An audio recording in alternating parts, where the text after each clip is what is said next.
Hello बच्चों, एक बार फिर से आप सभी का वेलकम है आपके प्यारे से चैनल सौरभ फिजिक्स में। मैं हूं सौरभ श्रीवास्तव और हम लोग बात कर रहे हैं dual nature of radiation and matter के अगले लेक्चर में, जिसमें हम लोग को थ्रेशोल्ड फ्रीक्वेंसी और थ्रेशोल्ड वेवलेंथ के बारे में बात करनी है।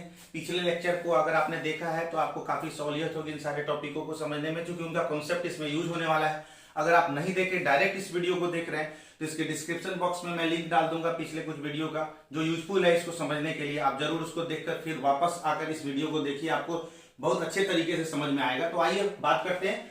जैसा कि पिछले लेक्चर में आपको बताया गया है कि किसी भी सरफेस से इलेक्ट्रॉन इमिशन के लिए जो एनर्जी होनी चाहिए, मिनिमम एनर्जी, वो उसके वर्क फंक्शन के बराबर होनी चाहिए, या फिर उससे अधिक भी होती है तो ठीक। यानी अगर आपको इलेक्ट्रॉन इमिशन का केस लिया जाए, फॉर इलेक्ट्रॉन इमिशन, तो आपको अच्छी तरीके से मालूम है इलेक्ट्रॉन इमिशन के लिए एनर्जी जो होनी चाहिए वो ग्रेटर देन और equal to work function phi के बराबर होनी चाहिए। फाई से या तो बड़ा और नहीं तो उसके इक्वल। अब ये एनर्जी, आप चूंकि फोटो इलेक्ट्रिक इफेक्ट का केस चल रहा है, तो आप किस फॉर्म में दीजिएगा? फोटोन के फॉर्म में। और फोटोन की एनर्जी का फॉर्मूला हमने आपको बताया है, एक तो HF होगा और एक hc अपॉन लैम्डा होगा। लेकिन हमको चूंकि यहाँ फ्रीक्वेंसी को कोरिलेट करना है, तो हम यहाँ पर एनर्जी का फॉर्मूला रिप्लेस करेंगे और इसको रिप्लेस करेंगे HF से। तो HF ग्रेटर देन और इक्वल टू फाई, जहां फाई क्या है? वर्क फंक्शन है। अब यह एक्सप्रेशन बोल रहा है कि अगर आपको इलेक्ट्रॉन इमिशन चाहिए, यदि आप फोटो इलेक्ट्रिक इफेक्ट शो करना चाहते हैं, अगर आपको फोटो इलेक्ट्रिक इमिशन की जरूरत है, तो उसके लिए आपको HF की वैल्यू या तो ग्रेटर होनी चाहिए, नहीं तो इक्वल होनी चाहिए। किसके?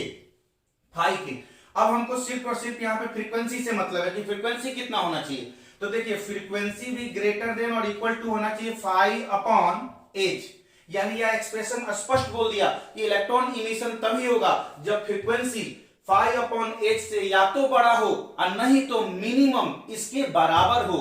यानी जो बराबर वाला केस लीजिएगा, यानी अगर आप इज इक्वल टू वाला केस लीजिएगा, तो इज इक्वल टू वाला केस फाई अपॉन एच, यह क्या है? मिनिमम वैल्यू है। क्या है? Minimum value. यानी मिनिमम फ्रीक्वेंसी अगर इतनी होती है तो इलेक्ट्रॉन इमिशन होगा, अन्यथा इलेक्ट्रॉन इमिशन नहीं होगा। क्योंकि स्पष्ट बोल रहा है कि फाई अपॉन एच से फ्रीक्वेंसी बड़ी होनी चाहिए, नहीं तो बराबर होनी चाहिए। तो बराबर वाला केस कौन सा केस है? मिनिमम का केस है। यानी फ्रीक्वेंसी मिनिमम अगर इतना इक्वल हुआ तो इलेक्ट्रॉन इमिशन होगा, अदरवाइज इलेक्ट्रॉन इमिशन नहीं होगा। और इसी मिनिमम फ्रीक्वेंसी को हम थ्रेशोल्ड फ्रीक्वेंसी कहते हैं। यही फ्रीक्वेंसी हमारा क्या कहलाएगा? थ्रेशोल्ड फ्रीक्वेंसी कहलाएगा। कौन सा फ्रीक्वेंसी कहलाएगा? Threshold frequency. तो अब यहां से थ्रेशोल्ड फ्रीक्वेंसी का कांसेप्ट जब हमारे पास आ गया है, तो हम आसानी से डिफाइन कर सकते हैं कि इंसिडेंट रेडिएशन की वह मिनिमम फ्रीक्वेंसी, जो रेडिएशन मेटल सरफेसेस पे इंसिडेंट हो रहे हैं, उसकी वह मिनिमम फ्रीक्वेंसी जिस पर की फोटो इलेक्ट्रिक इफेक्ट संभव हो, वो कहलाता है, जिस पर की इलेक्ट्रॉन इमिशन हो, वो कहलाता है क्या? Threshold frequency. तो इसके आधार पर हम आसानी से डिफाइन कर सकते हैं कि minimum frequency of incident radiation that can cause photoelectric effect is called threshold frequency। अब इसी तरीके से आते हैं थ्रेशोल्ड वेवलेंथ पर। इलेक्ट्रॉन इमिशन का ही केस लेते हैं। फॉर इलेक्ट्रॉन इमिशन, अगर आप चाहते हो कि इलेक्ट्रॉन का इमिशन हो, चूंकि इलेक्ट्रॉन का इमिशन होगा तभी तो फोटो इलेक्ट्रिक इफेक्ट केस होगा, तो एनर्जी क्या होनी चाहिए? ग्रेटर देन और इक्वल टू फाई होनी चाहिए। अब आप जानते हो एनर्जी के दो फॉर्मूले हैं। यहां पर हमने HF यूज किया था क्योंकि हमको फ्रीक्वेंसी यहाँ पे कोरिलेट करना था इससे। और अब हम यहां पे क्या यूज करने वाले हैं? hc upon lambda. कहीं से कोई कंफ्यूजन नहीं होगा किसी को भी कि सर यहां पर HF क्यों लिए हैं और यहां पर hc अपॉन लैम्डा क्यों लिए हैं, क्योंकि यहां हमें वेवलेंथ को कोरिलेट करना है, वेवलेंथ को देखना है कि थ्रेशोल्ड वेवलेंथ किसे कहते हैं, इसलिए हमने वेवलेंथ का एक्सप्रेशन इसमें डाला। अब हम लैम्डा इज इक्वल टू क्या लिख सकते हैं? तो देखो, लैम्डा अगर इधर गया और फाई को अगर हम इधर भेजें, तो लैम्डा इज लेस देन और equal to hc upon phi हो जाएगा। तो इसको हम डायरेक्ट ऐसे लिखते हैं, लैम्डा इज लेस देन और equal to hc upon phi. कोई दिक्कत नहीं है।